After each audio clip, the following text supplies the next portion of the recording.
May na-receive tayong question na related sa coolant at ang number one question is kung okay lang daw bang ipang-add ang distilled water. Yung pangalawang question is ano ba yung normal na pagbabawas ng coolant.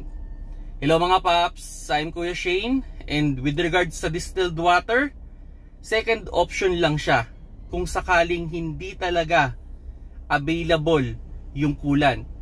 As much as possible, kung kulang man yung inyong coolant, ang gagamitin nyo sanang pang-add is yung coolant na same brand nung coolant na nakalagay sa kotse ninyo.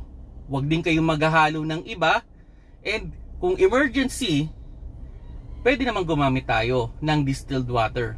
Pero hanggat maaari, coolant ang gamitin natin. Iwasan lang natin gumamit ng tubig gripo kasi mas maraming contaminant yan na possible na magpapakalawang ng ating engine.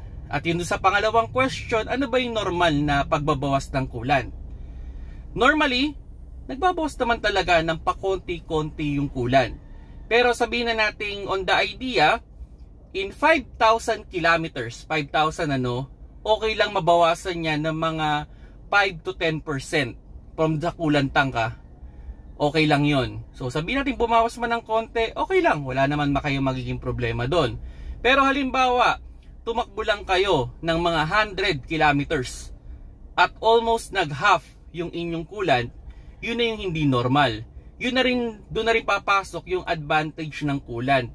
Pag coolant kasi yung gamit ninyo, mas madaling ma-determine kung saan nagli-leak.